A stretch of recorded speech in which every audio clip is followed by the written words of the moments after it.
Hey everybody, it's Jason. This is Bryce. Welcome back to In the Bay, episode number 8. Yeah. How was your Thanksgiving? Pretty good. Pretty Yeah, good. Apparently you guys missed the storm. we did. Girlfriend and I hit it just after Iron Mountain. Yeah, how was the ride? We probably couldn't see from us to your other little end table away outside the truck, but I don't know. I wasn't really worried about it. Yeah, only take it slow and steady, right? And it's all good, no? Yeah. It's not like there's big snow drifts or nothing yet. It just started, Yeah. so. Yeah, well, yes, I'm kind of bummed that we weren't able to make it. We had to also postpone an event for Blade Skate Co. at Provisions Marquette, which we're going to probably do here Saturday, December 20th. So Oh, the 20th? if you're in the UP or Northwest Wisconsin, want to go get some good coffee in Marquette and support a 15-year-old entrepreneur, we'll be at Provisions on that day. So looking forward to that. But well, cool. How's work going? Going good. Yeah. We're getting into now we had the first two snowstorms coming into the busy time of the year, and we are actually going to lose a tech next week because he's going out with surgery. Okay. So it's just going to be me and one other guy as body techs, and it's going to be some long hours coming up. Yeah, But well, that just means more money. So That's good. That's good. Save up for that house you're gonna buy. yeah, hopefully. Cool. Awesome. Well, we got a couple topics we want to talk about today. One, we're going to talk about aluminum dust and aluminum repair, something that's popped up again more recently for some reason. Not exactly sure why it's kind of risen back to the surface, but I've seen some conversation about it lately. My mouth's not working today, apparently, but All right, it's been a long week. it has, yeah, it has already. And then we're going to talk a little bit about In the Bay, something that we got this week in the Bay, and a bit of an announcement. So I'm pretty excited about this. It's been something that I've been wanting to do for a while. Bryce doesn't even know about it yet, so he's going to learn about that along with you.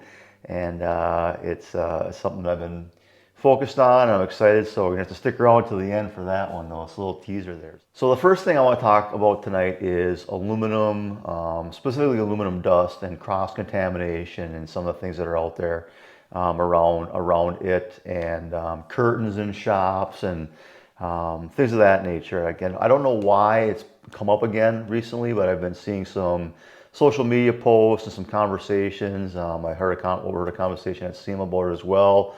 So I want to talk a little bit about that. So before we get into that, Bryce, why don't you tell me what you believe to be true about aluminum dust and steel and aluminum, and we'll kind of go from there. Well, personally, in I would say little that I've worked with aluminum, the shorter time than steel, we'll just go with that. I personally have never had explosions or nothing that quite catastrophic. That's good. But I was always told that, no matter what, you should always use separate pads. Like if you're using sanding 6-inch DA pads, all your abrasives should be different from steel. And that goes with if you're using aluminum, like one on aluminum, you don't want to use it on steel too. A lot of people I've heard think, oh yeah, you just can't use steel on aluminum. No, it's the other way too. And why is that?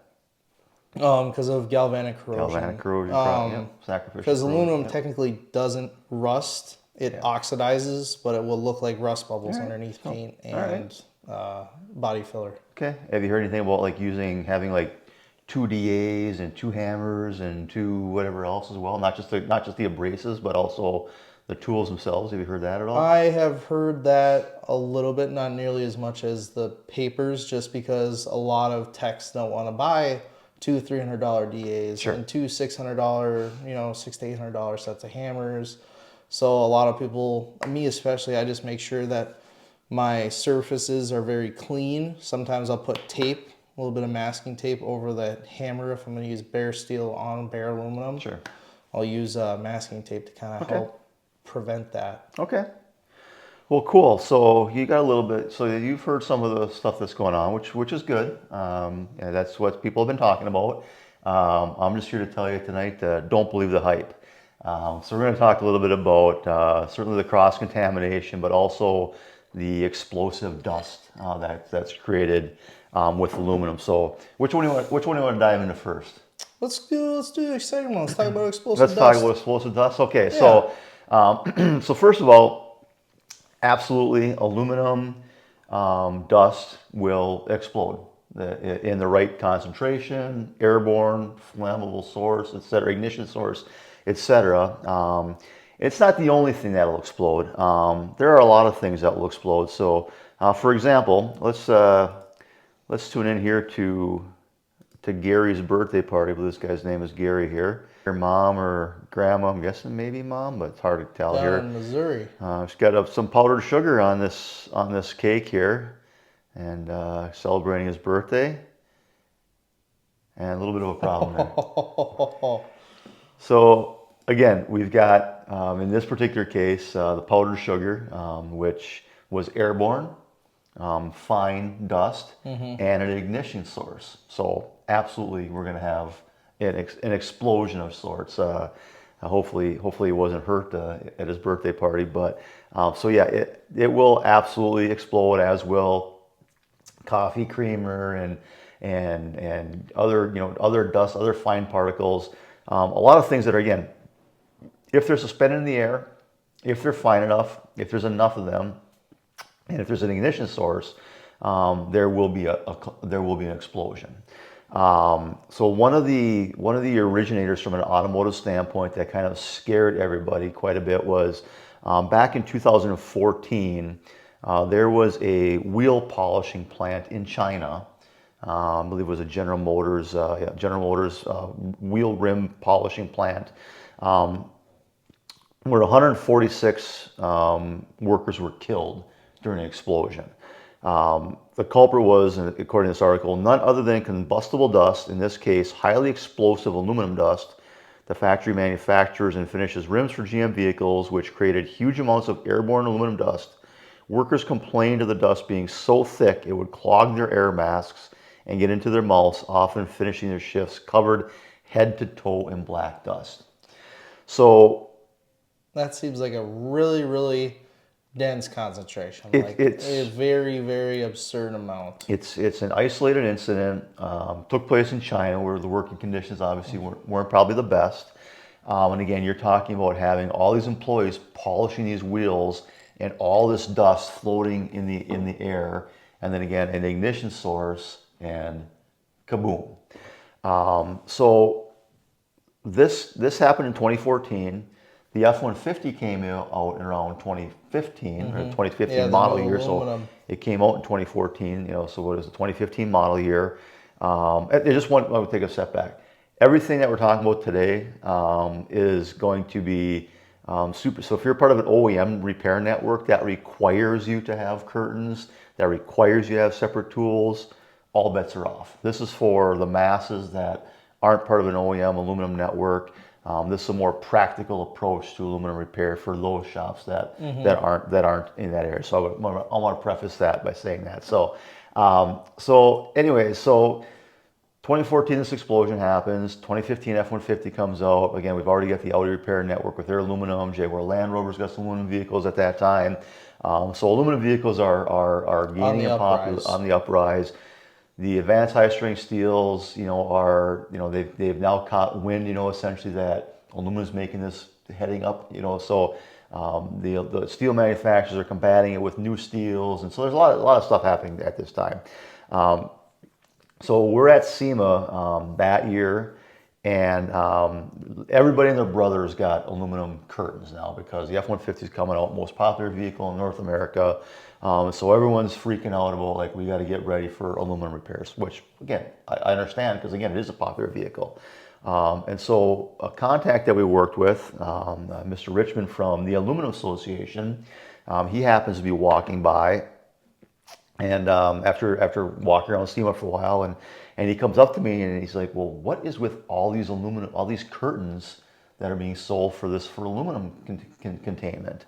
And so I kind of talked to him a little bit about what I had been led to believe, and he's been like, "I've been in the aluminum industry for 30 years or 40 years or however long is it in the industry at the time." He's like, "I've never heard about this. We've never done this in the aluminum industry. Like, this is like doesn't make any sense to me whatsoever." Yeah. So that conversation leads to some additional conversations between the Aluminum Association, myself at ICAR at the time, myself and Steve Marks and some other staff members there, and then ASA, the Automotive Service Association. And so we got together and we started to kind of conduct a study along with, I'm trying to think who did, was it Ducker, I think might have been that helped us with the study. But so our part of the research was we had to go and create enough aluminum dust to be able to test it, to give it enough of a source. And so we had some aluminum hoods and aluminum doors from some of the Jaguar Land Rover training that we've done, some of the F-150 stuff that we were working on. And so we started sanding and sanding and sanding and sanding. And so a couple of things that we realized was, number one, when we're sanding on aluminum vehicles, the majority of what we're sanding isn't aluminum. It's paint and body filler and other materials. So the amount of aluminum that's in the actual stuff that we're sanding isn't that much. The other thing that we realized, and here I've got a picture I've got to share with you here. You know Dan LaPlante? Yeah. So Dan used to work at ICAR, and so here's a picture of Dan during our sanding project. Now obviously we set that up. That wasn't what he really did that day, but as you can see here, we ultimately we started to tie the DAs onto the panels and put, so they would just sit there and sand by themselves all day. So you can see here we got it taped on there, and so we're trying to generate enough dust. This took us weeks and weeks to get enough, and it wasn't like they needed like, you know, a 50-gallon drum or anything like that. No, like, it was just like we needed like a bag full of aluminum dust. And so the amount of aluminum dust that we actually generated during simulated aluminum repairs was minuscule. It was not very much at all.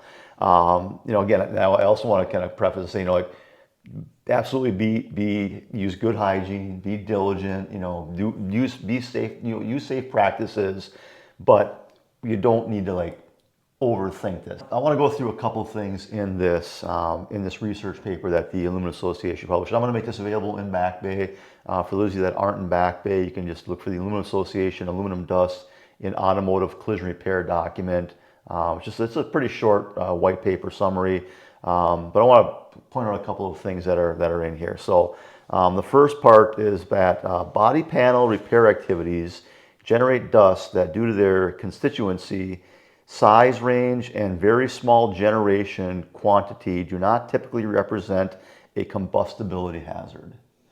So again, like we've already kind of talked about, the amount of dust that we generate just doesn't give us the quantity that we need to really cause a major explosion. Again, like the China factory, that again is, hundreds of people polishing wheels all day long. That is from years upon years of not cleaning. Right, exactly. Yeah, it just is poor work conditions and poor, and the dust that we're sanding, again, it's a mixture of different particles. A lot of it falls on the ground, so again, if we clean up afterwards it should not be a problem. And certainly aluminum curtains aren't going to contain any type of explosion. No, because dust is going to should there be, and again, because it's not airborne, it's not going to get elsewhere for the most part. There's just not a lot of aluminum dust that we're going to be generating in there.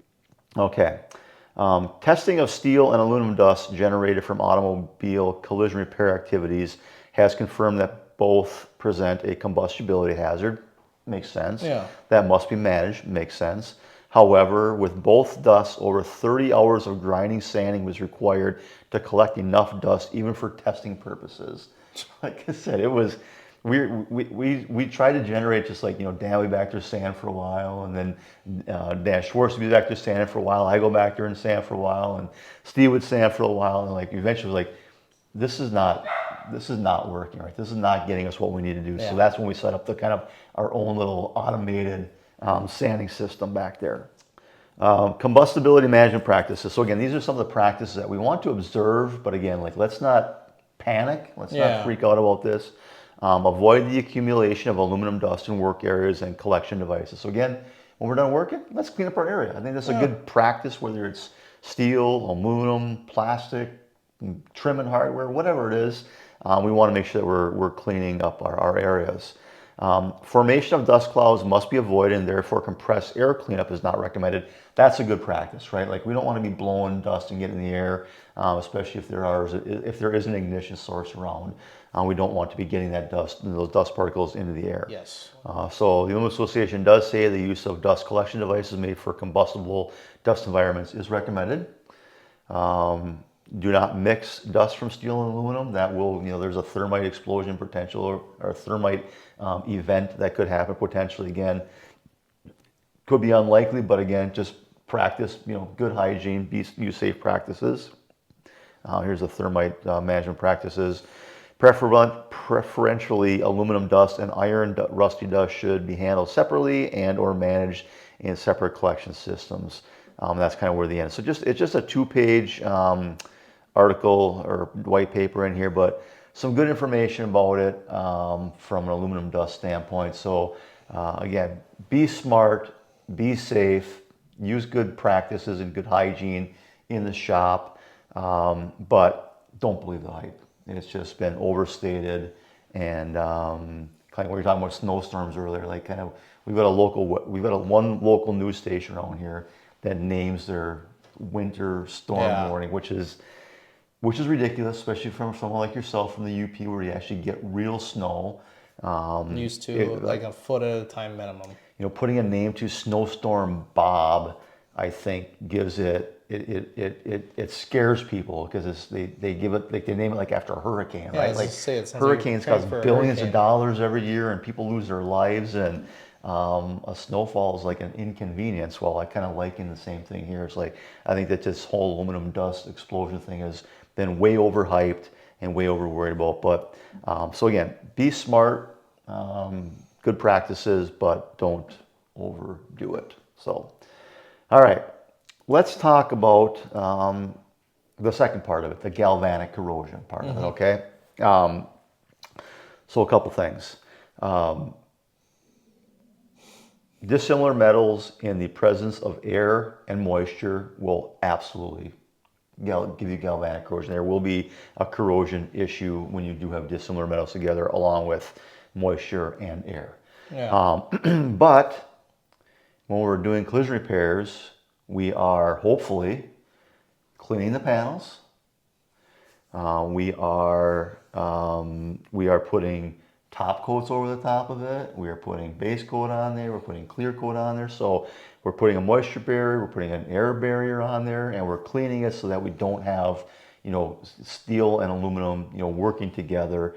So again, I think from a practicality standpoint, safe practices, sure, wipe your tools down before you're using them on different parts. But again, even the cross-contamination part of it, I think has been way blown out of proportion. And I don't think it's necessary to buy multiple sets of every piece of equipment. Again, now if you've got a vehicle manufacturer that says you have to because you're part of their aluminum network, different story. You're kind of on your own. Yeah. And I don't envision that the OEMs are going to change their minds anytime soon, especially a German car manufacturer. No. Probably going to be even less likely to do that. So, which again, that's fine. So be it. But for the rest of us, I don't think that we need to worry about it nearly as much as we did. And people think about, they talk about some of the old Ford aluminum hoods many years ago, and some of the corrosion that was on the leading edge of some of those.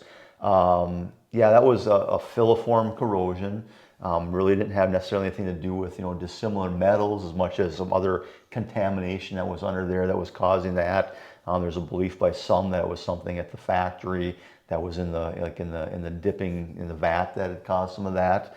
Again, I don't have any proof evidence one way or the other on that, but we never took those F-150 hoods or other aluminum parts and brought them into a separate room to work on them. Yeah. We worked on them in the shop, and nothing ever happened because, again, we cleaned the panel, we put protective coatings on top of it, and we sent it down the road. So even if there did happen to be some dust that was contaminated enclosed in there, could it corrode? Sure, it could. But it may be a little bit more, less likely. So again, proper cleaning of the panels, proper cleaning of your tools, I definitely wouldn't recommend using, again, abrasives from one to the other. I don't think that you don't want to start embedding those things in together. But the other stuff I think is, again, been a bit overhyped. Yeah. And Since you were talking sensation-wise. about the Ford hoods, one thing I see a lot of too is on Chrysler products, Chrysler minivans, Durangos, a lot of them with aluminum hoods. We do see a lot of them where they start to wrinkle, is what we call it. They wrinkle.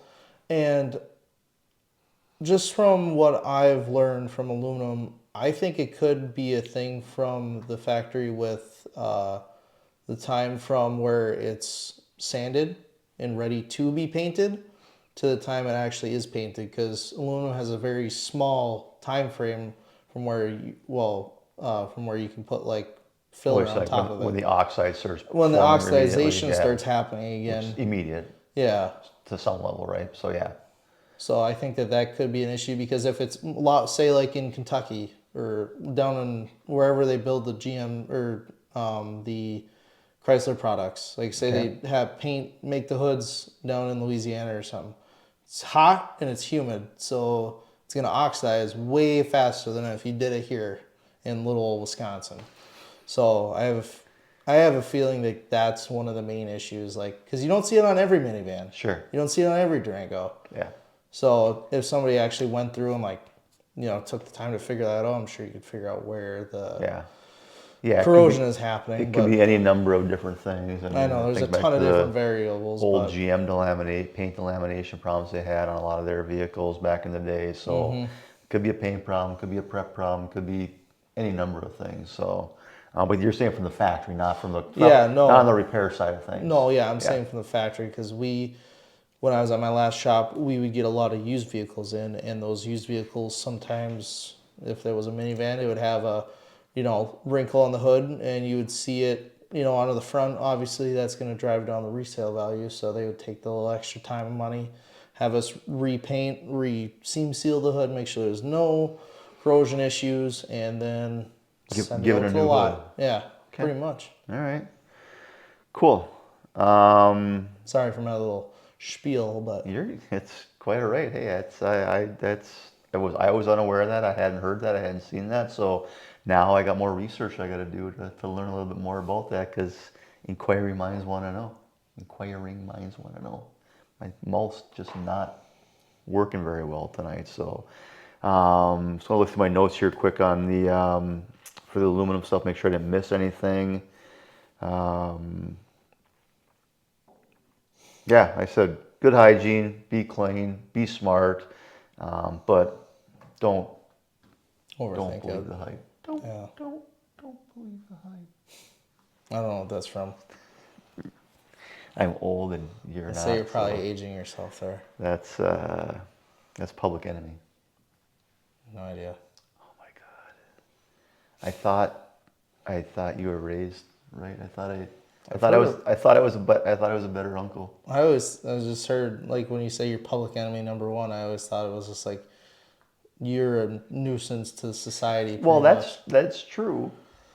But What? Flavor Flav, you know Flavor Flav. Oh, I Right? know Flavor Yeah, Flav. Flavor Yeah. Flav is Chuck D. Yeah, no. I'm sure if I heard the songs, I'd recognize them. But when those songs came out, I was probably so little. I just You weren't alive yet when those songs no. came out. Oh, No, you weren't there we alive. go. You weren't alive when those songs came out. So I'll give you a pass on that Okay. one. But Okay. we'll get you some Public Enemy queued up on your Spotify or Okay. whatever. So okay, cool. All right. Awesome. So that's enough about aluminum dust. I think we've kind of beat that one into the ground. So let's go in the bay this week. So this week in Back Bay, got a big announcement that I'm super excited about. This is something I've been wanting to do for a while, and this is driven by the members of Back Bay. So we've got an area in there for help us improve, and what do you need from Collision Pro Assist to make Back Bay even better. And the thing that kept coming up was people want more information on glue pull repair. And so when I was at SEMA, I spent a little bit of time in the Kiko booth with Danny Hacker and Chris and the team over there. And I'm excited to announce that, and it's still a bit tentative, but the date's probably going to be pretty good. So Thursday, January 22nd, 7 p.m. Central Time, so 8 o'clock Eastern Time and 5 o'clock on the West Coast. We're going to have Danny Hacker doing some live demos and answering your questions about glue pull repair. So Danny is, I think, one of the most recognized training leaders when it comes to glue pull repair. He's training all across the country and all around the world, but he can only be in one place at a time. Just one guy. He's just one guy. Now they've got some other trainers as well that do a really good job, but Danny's kind of been he's been one of the leaders for quite a while. So Danny's a good dude, and I'm incredibly excited to have him to be available. It will be available only to Back Bay Pro members. However, if you're not a Back Bay member today, can join, get a 30-day trial subscription at whop.com/backbaytrial. I would wait until December 22nd or 23rd, so you don't lose your 30 days prior to Danny being available. But I would encourage you to get a Back Bay trial membership. And certainly, if you want to do it sooner, you do that and start answering your technical questions that you've got, and we'll be available to help you out. But Danny's going to be available. He's going to do some demonstrations and answer the questions that you've got. Why isn't the glue sticking? Why I'm having troubles with this type of dent, or how do I decide which tab I should use, or whatever other question you've got. It's going to be kind of a laid back, casual affair. There's not going to be a formal presentation. It's going to be a Q&A. It's designed for technicians to help answer questions that they've got about glue pull repair, which I think is, honestly, for I personally, I would never use a weld-on dent removal tool again. I would stick 100% to glue pull repair. Hammer and dolly, sure, but I could never see myself using a stud gun or any of that technology again. Dealing with the corrosion on the backside and the heat effect, and you think about removing all those coatings that don't need to be removed. Whereas if I've got some glue pull repair on there, I can get it pretty close, do some metal finishing, put a thin layer of body filler on there, hopefully, and I think that glue pull is just, and the glues, for those of you that are still skeptical because you used glue pull repair 15 years ago, completely different today. Yeah. The glue is so much better. The tools and equipment are so much better. The technology has just evolved so much better. And Kiko makes a great product. Camano makes a great product. There are other organizations that make great products that are out there. But yeah, I'm excited. Danny is going to be awesome. It's going to be something that I said I wanted to do for a while now. And it was just a matter of coordinating when Danny was going to be available, because he is in demand. And so January 22nd, 7 p.m. Central Time, the premiere of kind of a live technician-driven industry event on glue pull repair, and it'll count towards another program I'm working on. I'm working on a recognition program for technicians that are taking training that meets their training needs and getting education that's tailored to what they're looking for. So again, if you've got questions on glue pull repair and if you haven't been doing it, you're thinking about getting into it a little bit more, or if you've been doing it and you struggle with some certain parts of it, Danny's going to be available, and it's going to be really cool. And we're going to keep doing a bunch of them. I don't know if we're going to, maybe we'll have Danny or others in the future again, but whatever different types of topics that the technicians in Back Bay want, that's what we're going to deliver, because Back Bay is designed for technicians, by technicians, and I really need the technicians to kind of curate what goes in there. So I'm pretty excited about that. Yeah, that sounds like a really good idea. I like it a lot. I'm expecting you to be online that night, so make sure that you're tuned in and there, as well as everybody else. So, Alrighty. Yeah, so cool. What else? Got anything else that we need to talk about before we wrap it up? Nothing too much? Nothing that I can, super duper think of off the top of my head. Super duper think of off the top of your head? Well, if you've got suggestions for content in the future, or you've got questions that you'd like us to address, please email me, jason@collisionproassist.com, and we will add it to the list and try to address it, and hopefully come up with some answers for you on that. So Yeah. with that, that's all I've got. That's all Bryce got. We want to remind you, as always, if you're struggling or contemplating some self-harm, please reach out to 98. Pick up the phone, dial 988, text 988, visit 988lifeline.org, and talk to somebody. You matter, you're important, and the world's a better place with you. So please pick up the phone and make that call if you feel that you have to do that. We'll see you next time. So yeah.